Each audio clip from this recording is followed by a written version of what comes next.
اور اگر آپ کے رب کے منظور ہوتا تو سب آدمی کو ایک ہی طریقہ کا یعنی سب کو مومن بنا دیتا اگر اللہ چاہتا، اور آئندہ بھی ہمیشہ اختلاف کرتے رہیں گے مگر جس پر آپ کا رب کی رحمت ہو، اور اس کا اختلاف کا غم نہ کیجیے۔ اللہ کی رحمت ہوگا تو ضرور ایمان لے آئے گا، جو اللہ کی رحمت جس کے پر نہیں ہے وہ ہمیشہ گمراہی میں مبتلا ہوگا۔ اس کا اختلاف کا غم نہ کیجیے، وہ اختلاف کر رہے کر کے اس کا غم نہ کیجیے۔ یہ اللہ کی طرف سے اشارہ ہے پیغمبر صلی اللہ علیہ وسلم کو۔ اس نے یعنی اللہ تعالیٰ نے لوگوں کو اس واسطے پیدا کیا ہے، اور آپ کا رب کی یہ بات پوری ہوگی کہ میں جہنم کو جنات سے اور انسانوں سے دونوں سے بھر دوں گا۔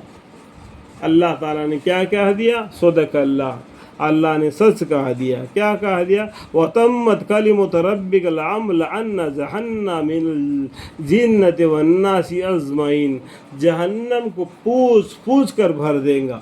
تو پوچھ کر بھرنے کے لیے وہ نافرمان لوگ بھی تو ضروری ہے نا۔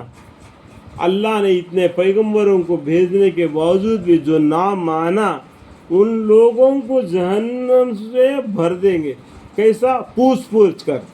آخر بھی اگر پورے یہ نافرمان لوگ ختم ہو جائیں گے تو اللہ تعالیٰ جہنم میں اپنا پیر رکھ دیں گے۔ اس ٹائم پر جہنم کہہ دے گی تک تک تک میں بھر گئی۔ اس آیت سے آپ کو کیا معلوم ہوتا ہے کہ اللہ کو پاؤں ہے۔ سمجھ میں آیا بات؟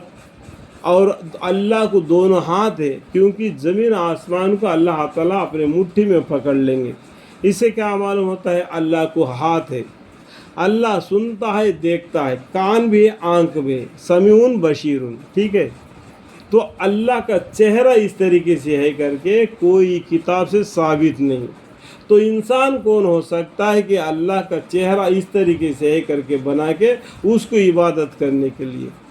اللہ کے جو بارے میں اور بھی کتابوں میں لکھا ہوا ہے نرنکار، اس کا کوئی آکار نہیں ہے، وہ نرنکار ہے۔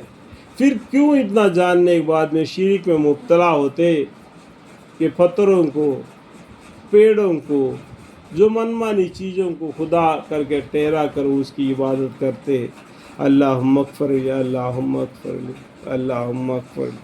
اور ان قصوں میں آپ کے پاس ایسے مضمون پہنچے، اللہ کے طرف سے جو قصے پہنچے، اور پیغمبروں کے قصوں میں سے ہم یہ سارے قصے آپ سے بیان کرتے ہیں۔ کیا اللہ تعالیٰ جہنم کو جناتوں سے، انسانوں سے بھر دیں گے۔ اور اس طریقے سے جو یہ قصے پیغمبروں کے قصوں میں سے ہم یہ سارے قصے آپ سے یعنی پیغمبر صلی اللہ علیہ وسلم، محمد مصطفیٰ صلی اللہ علیہ وسلم سے بیان کرتے ہیں، جن کے ذریعے سے ہم یعنی اللہ تعالیٰ آپ کے دل کو تقوی دے۔ تو ان لوگوں کا کیا انجام ہو گیا؟ آخری رہ گیا اللہ ہی۔ اس سے آپ کو تقوی پہنچے، اللہ کے پر بھروسہ رکھے۔ اور ان قصوں میں آپ کے پاس ایسا مضمون پہنچا ہے جو خود بھی راستہ ہے۔ یہ قرآن کیا ہے؟ راستہ بتلانے والی ہے، مسلمان کے لیے نصیحت ہے اور یاد دہانی ہے۔ ان قصوں کو یاد دلاتی ہے یہ قرآن، جو نہ ماننے والوں کو کیا انجام ہو گیا۔ یہاں پر کیا ہے؟ 3 باتیں دیکھو۔ یہ خود بھی راستہ ہے، خود بھی یہ دین صراط کا راستہ ہے قرآن، اور مسلمانوں کے لیے نصیحت ہے اور یاد دہانی ہے ان قصوں کا جو نافرمانی کیے تھے۔ سمجھ میں؟ اور جو لوگ ایمان نہیں لائے تھے ان سے کہہ دیجئے کہ تم اپنی حالت پر عمل کرتے رہو، ہم بھی عمل کر رہے، اور تم منتظر رہو، ہم بھی منتظر ہیں۔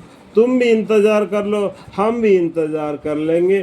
آخر انجام کسی کا صحیح ہوگا، کس کا بھلا ہوگا، کس کو جنت ملے گا، کس کو دوزخ ملے گا۔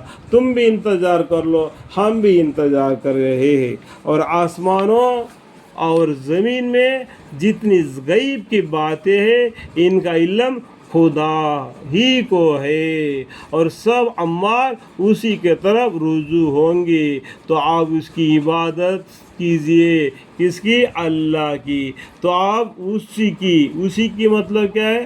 اللہ کی عبادت کیجئے اور اس پر یعنی اللہ پر بھروسہ کیجئے، اور آپ کا رب ان باتوں سے بے خبر نہیں ہے جو کچھ تم لوگ کر رہے ہو۔ جو بھی دنیا میں ہر انسان جو کام کرتا ہے اللہ کو سب کا اطلاع ہے، کیونکہ ہر ایک کے پاس میں دو فرشتے ہیں جو منکر نکیر جو اپنے نام اعمال کو لکھتے ہیں۔ اللہ تعالیٰ تو دلوں تک کی بات کو جاننے والے باریک بن باخبر ہے۔ قیامت کے دن انسان کے متعلق اللہ کو پوچھنے کی ضرورت بھی نہیں۔ ان ربهم یومئذ لخبیر۔ اللہ تعالیٰ سننے سمجھنے سے ہمیں نیک اعمال کی توفیق عطا فرمائے۔ قرآن کے معنی پڑھنے میں، سمجھنے میں جو بھی غلطی کوتاہیاں ہوگی تو ہمیں معاف فرمائے اور ہمیں علم عطا فرمائے۔ وآخر دعوانا ان الحمد للہ رب العالمین۔ قال رب اشرح لي صدري ويسر لي امري واحلل عقدة من لساني يفقهوا قولي۔